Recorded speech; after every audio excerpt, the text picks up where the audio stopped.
எல்லாருக்கும் வணக்கம். எல்லாரும் நல்லா இருப்பீங்கன்னு நினைக்கிறேன். நான் வந்து என்னோட பேர் வந்து பெர்னிக். நான் வந்து தமிழ்நாடு அக்ரிகல்ச்சர் யூனிவர்சிட்டி கோயம்புத்தூரில் BSc hons agriculture second year படிக்கிறேன்.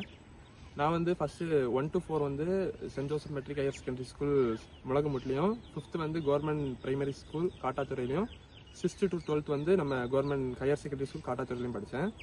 நான் வந்து 10th படிக்கும்போது என்னோட மார்க் வந்து 454 out of 500. 11th வந்து பப்ளிக் எக்ஸாம் இருந்துச்சு. அப்போ வந்து 566 out of 600 எடுத்தேன். 12th வந்து 582 out of 600 எடுத்தேன். அப்புறம் வந்து நான் 11th படிக்கும்போதே எந்த காலேஜ் சூஸ் பண்ணலான்னு யோசித்தேன். அப்போ வந்து எனக்கு அக்ரிகல்ச்சர் பிடிச்சிருந்துச்சு. அப்போ வந்து நீட் எல்லாம் ரொம்ப பெருசாக பேசிக்கிட்டு இருந்தாங்க. எனக்கு ஆனால் டாக்டர் படிக்கிறதுல இன்ட்ரெஸ்ட் இல்லை, இன்ஜினியரிங் சைடாக இன்ட்ரெஸ்ட் இல்லை. ஆனால் அக்ரிகல்ச்சர் சரி படிக்கலாம், புது கோர்ஸ் ஒன்று படிக்கலான்னு யோசித்தேன். அப்போ தான் நான் கூகுளில் சர்ச் பண்ணேன். அப்போது சர்ச் பண்ணும்போது தமிழ்நாடு அக்ரிகல்ச்சர் யூனிவர்சிட்டி வந்து ஒரு நல்ல காலேஜ் நம்ம தமிழ்நாட்டில் அப்படி வந்துச்சு. அதனால் வந்து நான் என்ன பண்ணேன்னா, சரி நம்ம தமிழ்நாடு அக்ரிகல்ச்சர் யூனிவர்சிட்டிக்கே அப்ளை பண்ணலாம். அப்போது பார்க்கும்போது தான் தெரிஞ்சிச்சு அதுக்கு வந்து என்ட்ரன்ஸ் எக்ஸாம் எதுவுமே இல்லை, நம்ம நார்மல் ஸ்கூலில் வந்து நல்ல மார்க் எடுத்தாலே போதும்னு தெரிஞ்சிச்சு. நான் அதனால் என்ன பண்ணேன்னா, ஸ்கூலில் வந்து நம்ம நல்ல மார்க் எடுத்தாலே போதும், நல்ல கட் ஆஃப் வந்து கிடைக்கும்னு சொல்லிட்டு படிக்க ஆரம்பித்தேன். நான் வந்து 10th படிக்கும்போது கொஞ்சம் ஃபோன் யூஸ் பண்ணனால என்னால் ரொம்ப கான்சென்ட்ரேட் பண்ணி படிக்க முடியல. அதனால நான் என்ன பண்ணேன்னா, கொஞ்சம் கான்செப்ட் எல்லாம் படிக்காமல் சும்மா மனப்பாடம் பண்ணி படிக்க ஆரம்பித்தேன். ஆனால் 11th வந்த அப்புறம் தான் தெரியுது நம்ம 10th படிக்காதது ரொம்ப பெரிய தப்பு. அதில் வந்து ரொம்ப கான்செப்ட் படிக்காததுனால இப்போ வந்து ரொம்ப கஷ்டமாக இருக்குது, அந்த புரியாமல் இருந்துச்சு நிறையா. நான் அதனால வந்து என்ன பண்ணேன்னா, 11th வந்து கொஞ்சம் ஹார்ட் ஒர்க் போட்டு நம்ம படித்தேன். அதனால 12th வந்து எனக்கு ரொம்ப ஈஸியாக இருந்துச்சு. அதனால வந்து நல்ல மார்க் ஸ்கோர் பண்ண முடிஞ்சிச்சு. அப்புறம் வந்து நான் ஒரே ஒரு காலேஜ் தான் இன்ட்ரெஸ்ட் இருந்ததுனால ஒன்று தான் அப்ளை பண்ணேன். அதேமாதிரி அப்ளை பண்ண நேரம் நான் வந்து எனக்கு வந்து நான் 6th to 12th வந்து நம்ம கவர்மெண்ட் ஸ்கூலில் படிச்சதுனால 7.5 கோட்டாலே எனக்கு அப்ளை ஆச்சு. அதில் வந்து தனி கவுன்சிலிங் நடக்கும் 7.5க்கு. அதில் நான் எனக்கு ஃபர்ஸ்ட் கவுன்சிலிங்லேயே கிடச்சிச்சு, மெயின் கேம்பஸே கிடச்சிச்சு. அதனால் ரொம்ப சந்தோஷமாக இருந்துச்சு. மெயின் கேம்பஸில் எனக்கு வந்து எல்லாமே காஸ்ட் எல்லாமே ஃப்ரீ தான், கவர்மெண்ட்டே எல்லாமே கட்டிடும். அது மட்டும் இல்லாமல் தமிழ் புதல்வன் மற்றும் புதுமை பெண் திட்டத்தின் கீழே வந்து அவங்களுக்கு ஸ்காலர்ஷிப்பும் கிடைக்கும்.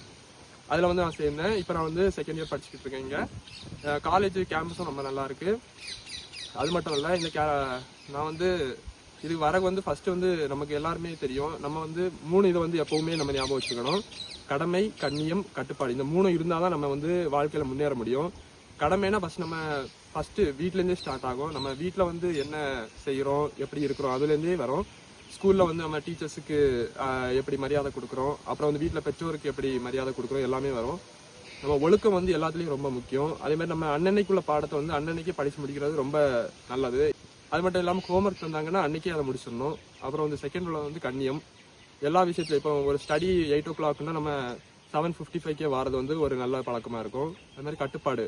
இந்த ஃபோன் யூஸ் பண்ணுறது, நம்ம இப்போ என்ன பார்க்குறீங்க, நம்ம ஃபோனில் வந்து நல்லதும் இருக்குது கெட்டதும் இருக்குது. இப்போ நான் கோயம்புத்தூரில் இருந்துக்கிட்டே உங்ககிட்ட பேசுகிறேன், அது வந்து ஃபோன் இருக்கிறனால தான் முடியுது. அது வந்து நம்ம ஒரு நல்ல காரியமாக எடுத்துக்கலாம். இதுவே தேவையில்லாமல் நம்ம யூடியூபோ இன்ஸ்டாகிராமோ பார்க்குறது வந்து நம்ம தவிர்த்துக்கலாம். நீங்கள் வந்து இப்போ நல்லா படிங்க. இந்த காலத்தில் நம்ம படிக்கிறது ஞாபகம் இருக்கும்.